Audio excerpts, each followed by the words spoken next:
Hey guys, it's Taylor, and today's episode of Fearless Unscripted is one that I'm particularly excited about. Coach, you are someone who electrifies this community. You bring a lot of spirit, not only to Texas Tech, but just to Lubbock in general. And so I'm really pleased to welcome Coach McCasland to the podcast. Welcome, Fearless Unscripted. Let's Taylor, go. Here we go. We're close enough to the gym. We could really get exciting. Actually, if we dip down in there. We're just gonna jump over, and we'll just be right there on the court for practice here in a little bit.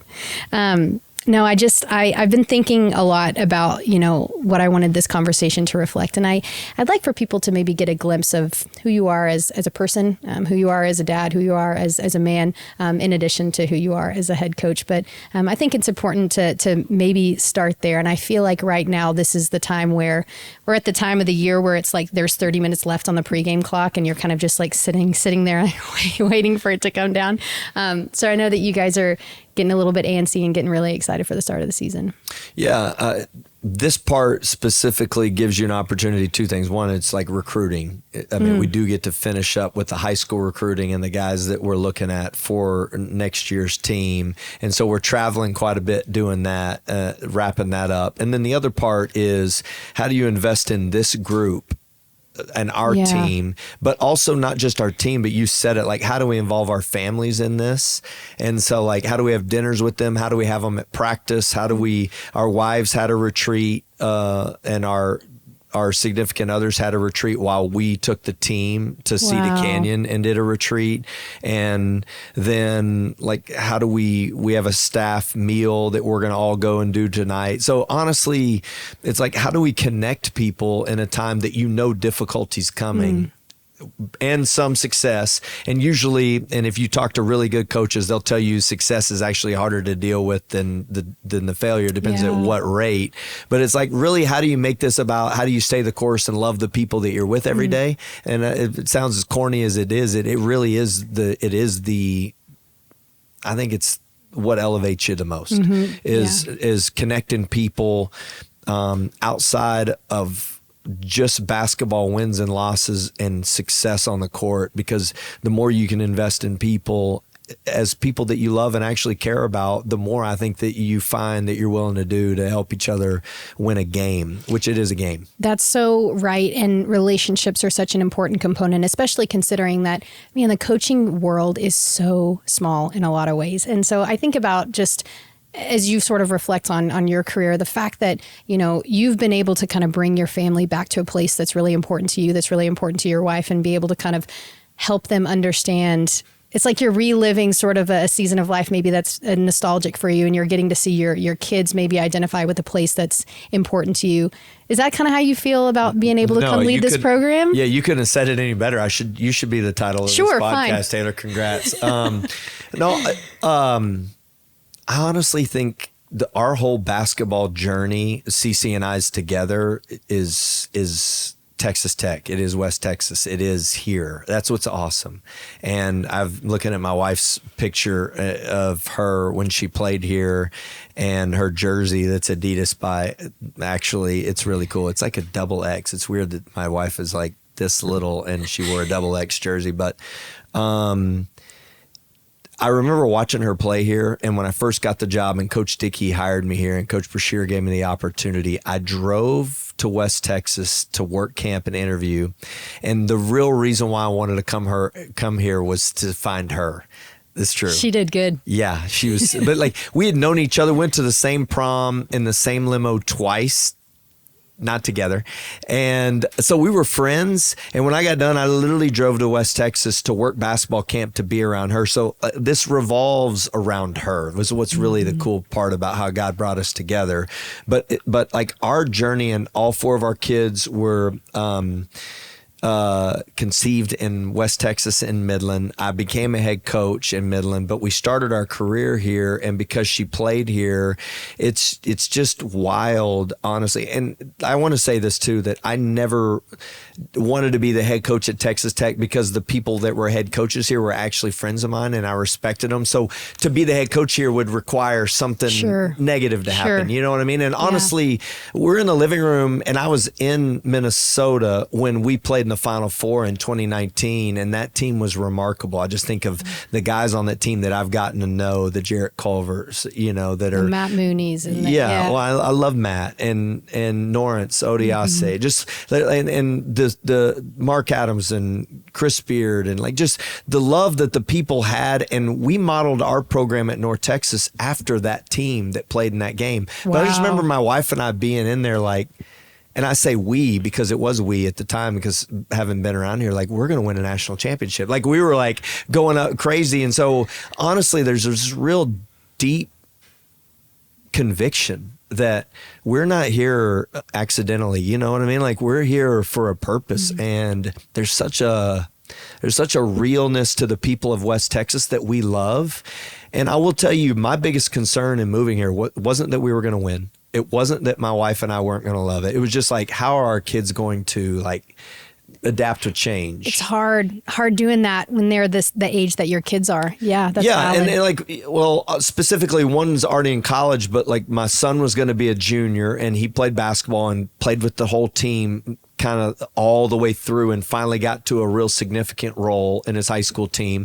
But really, my youngest son and my oldest son, I wasn't concerned about them because they have sports, and but my daughter was was going to be a ninth grader, and she was smaller in regards to other sides of ninth grade. So when you're transitioning to high school, you already got enough going on. But that being it, and she actually is an elite level rock climber, which there's not rock climbing out here. And she loves all sports. She's good at all things, but like rock climbing was her deal. And so she just sat in my arms and cried for a couple hours. And when it became real, and I was like, how's this going to work out? Well, when we got here, she actually ended up becoming best friends with Coach Adams' granddaughter, which they ended up being friends. And I think it was like a real beautiful picture. Now she's the one that loves it the most. Like, it's awesome. Remarkable. And she's the most connected here. And she's like, we don't ever want to move here. And a big part of us moving here was she wanted to have animals, and she wanted to live someplace where we could have that. And so it's really been great how many people have embraced us. But just the things that you're concerned about when you think that's West Texas, it's like people love you and care about you, and there's a depth to it, there's a sincerity to it, and I do believe it's allowing us also to win. It's kind of cool that it's all connected. So and cool. People want to separate and go like, your family's this, and like for us, that doesn't exist. It's not how we work, And I think the more our family's around, the more our guys get to see a picture of how to really do life in the big picture.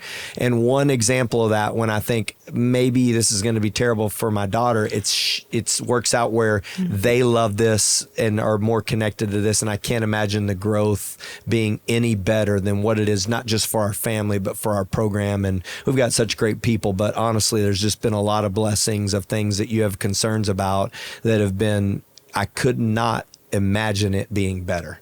I love the redemptive nature in that story. It's awesome. And I want to maybe talk just a bit. You had mentioned your wife. I think that coaches' wives are superheroes. And I say that. I know a lot of coaches' wives, and I was a coach's wife for 10 years, and my husband coached high school football. And I think that community is so deeply important. And I want to allow a chance for you to maybe kind of talk about your wife and the way that over the years she's maybe kind of partnered with you and allowed you to be able to really chase your dream and to be sort of a cornerstone. When you talk about family, she really embodies that.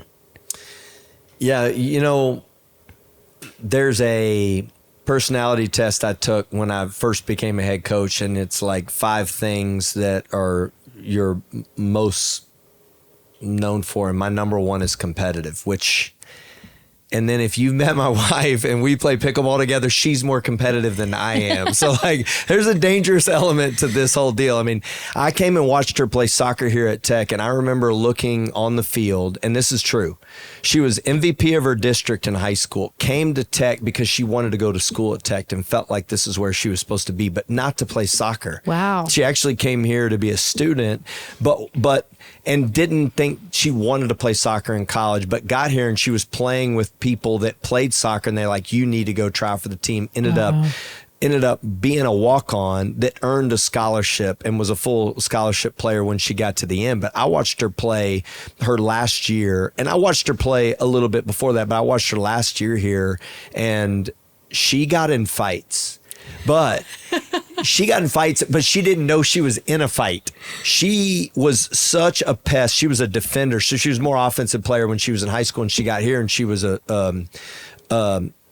right back, I think. And she would be such a pest to the other team's best player that they would get mad and try to fight her, but she didn't know that they were trying to fight her. She was just trying to play really hard. We gotta find the film. We should. I'm gonna go try to find the film after this. We should. I've actually looked. But like, that's what is awesome about her. Like, she is all in to do whatever she can for us. Like, that's what makes her such an amazing wife, what makes her such an amazing mom, which makes her such an amazing part of this is she literally loves this. Now, she also cheers and doesn't completely know basketball. So a lot of the cheering is connected in a way that like has got a lot of passion, but babe, that's really, you know, may not the X's and be O's, applicable maybe. completely, Yeah. but no, I mean this, like, there's no one that loves this and is convicted about it as she is. And that honestly is beautiful. But I also tell you, I think the greatest thing for us is that we do have a greater purpose, and just to love the people that we're around every day, I think is a bigger part of this than the wins. And that's the part that I love her the most in, because she holds me accountable in a way that when I walk away from here, we can walk away from this and we can be husband and wife and then father, mother before we are basketball. A basketball head family. coaches at Tech. You know what I mean? Yeah. And that to me, I think gives me the best balance for being the best coach. And honestly, our identity isn't just solely tied into this, because you know this, people are awesome until you lose, and then it's not awesome.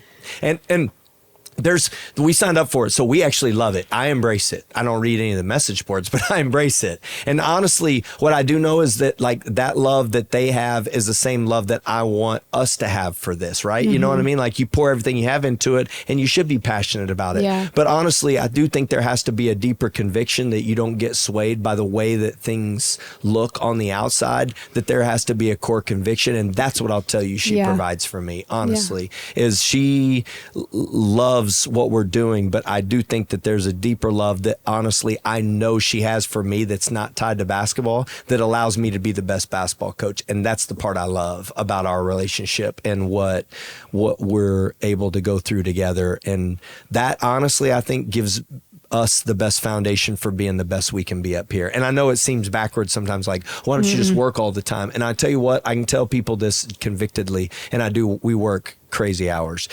But when you put it in the proper order, I think it gives you the best perspective to win in the end. Yeah. I really do. Our teams have had the best record in school's history, the best finish in school's history. And I do think there's a collective building that she allows us to be able to have, and all the people that are spouses of the people that are in our programs and the families, the more we involve them, honestly, I think the better we do. Well, and that job that you're talking about, the work schedule and what you're trying to do and the greater purpose behind it is not sustainable unless you have that partnership, right? And I think that is something that has to be reinforced, because what you guys do as coaches and what the players are going through, it's so exposed to people, and people like watch from the outside looking in, and it's almost like there's like this expectation, right, that like you do the media requests like you're doing, and we're doing all these things, and you know you have to be vulnerable, and people feel like, you know, they know you, which I think is such a beautiful thing, and it's an important thing, but it's also a really challenging thing, and that's what makes it really hard.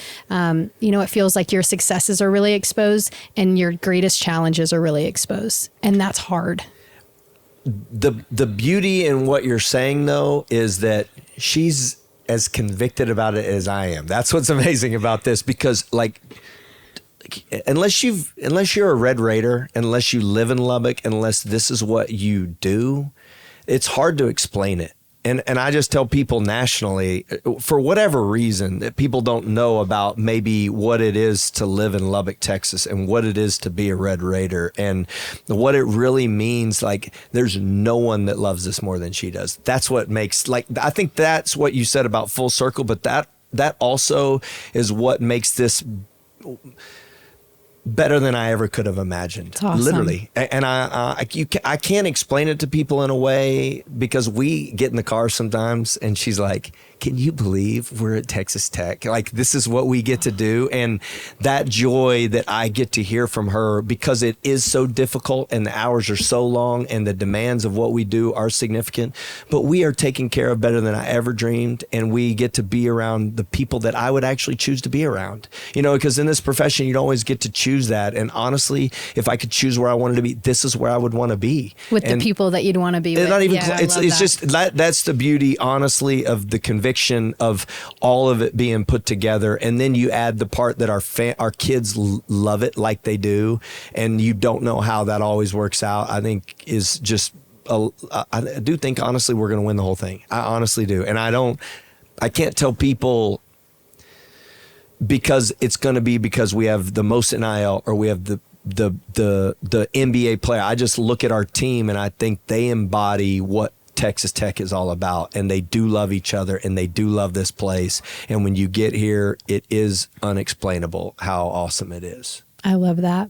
Speaking of school spirit for a second, I want to take you back. Fall convocation for the Goin' Band 2023. You stood up at the podium and somebody from the Goin' Band kind of called you out, put you on the spot, and they were like, hey, Coach, we want to challenge you and the whole basketball team to come do a halftime performance with it. Do you remember this? I mean, You're probably going to be able to tell the story better than I did, but that's, to paraphrase, that's what happened. And you were like, yeah, sure, we'll do it. And you made good on that promise last week. And what are the stories that the players have told you about what that experience was like for them? Because the look on their face was priceless. Yeah. Well, I mean, we all know this in life. It's like, you can think something's easy to do until you have to go do it, right? I mean, like, not a truer statement has ever been made. Yes. Go make a free throw, even though it's free, in front of 15,000 people when, you know, everybody's screaming. Or go in, I'm guessing it's vinyl, I don't know, but it looks like it, black, full-fledged, amazing outfits for the band. And the turf is 110 degrees. No, I mean, honestly, all of it. Every time I see them on game days, I'm like, y'all are the toughest people here. Not even close. And they're carrying an instrument and they're standing in the baking sun without moving. And then they go perform after being already just the whole lead up to it. And honestly, I do love them. I literally love the Goin' Band. I love our director. I love being a part of, because when you hear the fight song, or it's just, I don't know. It's like what connects people like with the passion that they have.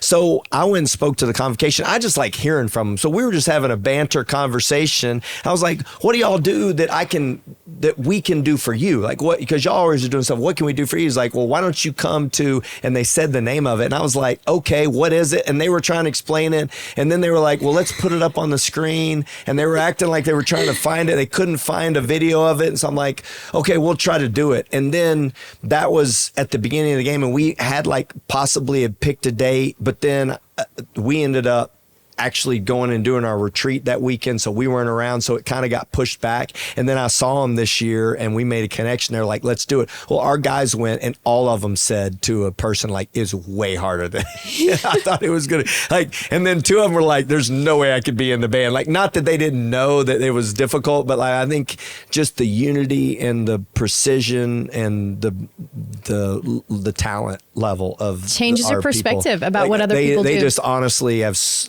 we respect people, but until you put yourself in their shoes, all of our guys were like, there's no way I could do that, in a complimentary way, not in a like, I wouldn't do that, but like, I don't think I could do it. Oh my gosh. Which is, I mean, we got guys that could be NBA players, but you know, like to march in connected people and to play instruments, they were like, I'm mind blown. I can't do it. It was cool. It was hilarious. We have, yeah, I mean, I was out there, and so I was able to kind of like watch it in person, and I was, you know, shooting footage and stuff of it. And I can't remember who it was, but one of the players, I said, you know, do you know what instrument it is that you're holding? He was like, I mean, it was a trumpet. He like couldn't even, but then one of the players said that he played trumpet in middle school. So he was like, I think I could do this. Yeah, and it was really funny, but it was such an unusual thing to see who are such like high level athletes feeling like lost, Yeah. and I just thought that it was really neat that your program could go and like kind of display the level of respect to the oldest and the largest student organization on campus. It is. Yeah, and, I thought that was cool. Definitely worldwide known. That's awesome. Yeah, I love it. Yeah. I want to ask you too, we've talked a lot about, how intense the schedule is and how many hats you kind of wear. Whenever you are not in this building and you're able to kind of like be with your family, I know that you had mentioned earlier you like to spend time kind of hunting and fishing and doing some things outside with your sons. What are some of the things that you feel like you're able to do in your free time that are really important to you that have nothing to do with this program? Yeah. I think first and foremost, I'm thankful for my dad, because my dad, just everything that I was involved in, whether he knew about it or not, he just supported it all out.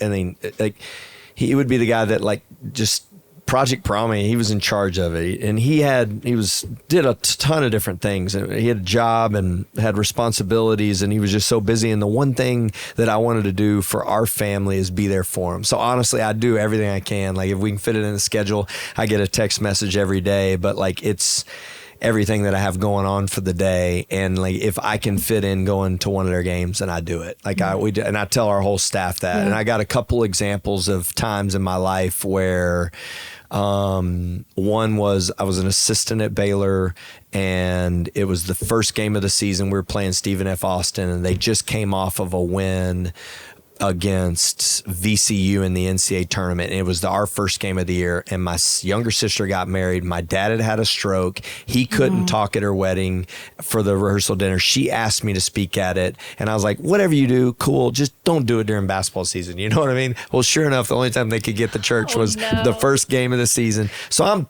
dreading going and talking to Coach. Scott Drew's amazing, but it's like I didn't want to go do it. Long story short, I ended up telling Coach, I'm like, Coach, it's the night before. I got to do this. And he's like, sure. And I love my sister. And he was unbelievably gracious. He was like, go do it. We're going to be fine. We'll be prepared. You'll help us be prepared. Even though he did try to help me get a helicopter to figure out how we could be connected. We tried everything, and it just, the timing of it wasn't going to work. And I remember looking at my phone and looking at the score, and then we ended up winning the game by 30. Okay, so I'm not saying that I want to try to skip out on responsibility. It was just like, if you leave space for those things that you should honor in regards to those things that are important in your life, and you trust the people that you do life with, and you pour everything you have into it, and you make decisions in a convicted way, I just feel like it's going to work out. And we ended up winning the game, and it was just such a great remembrance of me. And I just tell people all the time on our staff, like, if there's something that's really important, I want you to go to your kids' games. I want you to go to a funeral. I want you to, because there's things that I'll look back in life, and I think it gives us opportunity to trust other people, to be prepared, to put ourselves in the best position, and make sure we're making decisions that I think reflect what we want our priorities to be in life. And that being one of them. And then honestly, just trying to be with our family when I'm home is another part. Like, and I'm not always like, trust me, I'm on this phone, like calling, and it's midnight and I'm watching film till 4 a.m. and I'm waking up early. There's moments where the rhythm of it gets a little out of whack. This spring was probably the worst in my career, honestly. Just changes in the structure of NIL and with transfer portal and everybody needed to lose. I told my wife it was the most difficult spring and summer ever. And then USA basketball is an awesome responsibility, and then add some other things to it. But I will tell you this, like, that's why staff's so important. But I do think that just when I'm present, I want to be present. And even if it's for like 30 minutes or an hour, like, be there for him. My wife will remind me, she's like, put your phone down. I'm like, yeah, I have to be helped in that way. But honestly, I am convicted because of the example of my father and mother. I mean, I think I'm thankful for them, because if it weren't for them and the people that have kind of given me better perspective on what's important, I wouldn't be able to, I think, make the decisions and know actually that by doing that, you actually give other people the opportunity to step in what they're greatest at, and it puts them in a position where they can learn and grow too and see what priorities. And I think honestly we win in the end because of it. Yeah. Coach, I appreciate your honesty and your wisdom, and this has been really enjoyable for me. And if you want to take a look at the schedule, you can see a link to it in our show notes. Come out and watch Coach this season. It's going to be a good year, Coach. Can't wait. You're going to love this team. It's an awesome group. They love each other, and we've got a chance to really do special things. Thanks for having me. Thanks for your time, Coach.